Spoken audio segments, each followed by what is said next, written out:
সাদ মিটায়ে যদি আসবি মা নব তোমার মানব জনম সফল হবে বহুত তনে মন ডুবনা তুফানে তোমার মানব জনম সফল হবে আর বহুত তনে মন ডুবনা তুফানে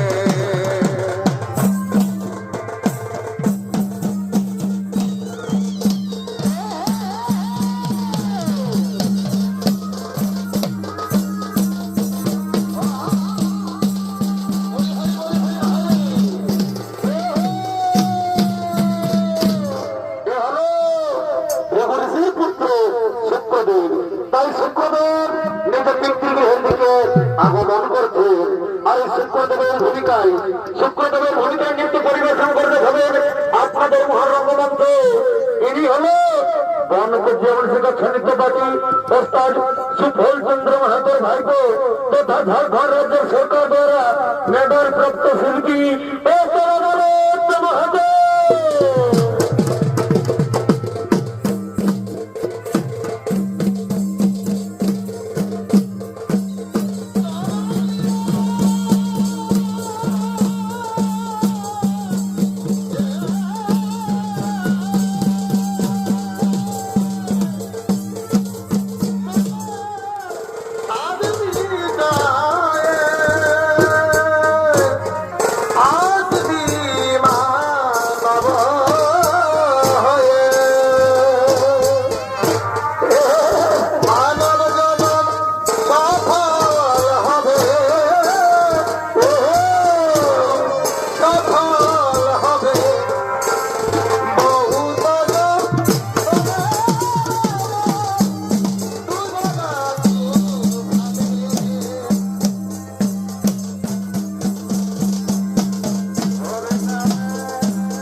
পিতা আশীর্বাদ করি পুত্র চিরসুখী হো। বলো পুত্র, আজ তুমি কিবা কারণে আমার এই আশ্রমে এসেছো? পিতা, আপনি তো সবাই জানেন ওই বিষ্ণুদেব করেছে এক মহাসভার আয়োজন, সেই সভায় করেছে আমায় আমন্ত্রণ। বলুন পিতা, আমি ওই বিষ্ণুদেবের মহাসভায় যাব কিনা? ওরে ওরে পুত্র, তুমি ওই বিষ্ণুদেবের মহাসভায় কেন যাবে না? বিষ্ণুদেবের আমন্ত্রণ এ তো অতি সৌভাগ্যের বিষয়। তুমি বিষ্ণুদেবের মহাসভায় নিশ্চয়ই যাও পুত্র। না না পিতা না, আমি ওই বিষ্ণুদেবের মহাসভায় কিছুতেই যাব না। আমরা তো সবাই জানি ওই দেবতারা অন্যায় ভাবে একে একে করে অসুরদেরকে হত্যা করে এসেছে। আমি বিষ্ণুদেবের মহাসভায় কিছুতেই যাব না পিতা। আরে পুত্র, তুমি বিষ্ণুদেবের মহাসভায় বিষ্ণুদেবের আদেশ অনুসারে নাই বা গেলে সেখানে তুমি আমার কথা অনুযায়ী যাও পুত্র।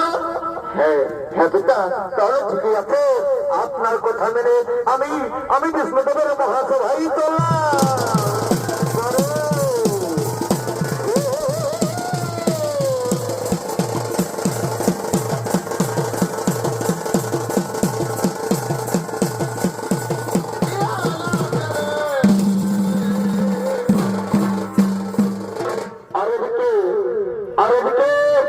বিষ্ণুদেবের মহাসভায় ব্রহ্মদেব, বিষ্ণুদেব সহ স্বর্গের সমস্ত দেবগণ তারা সকলেই করেছেন আগমন।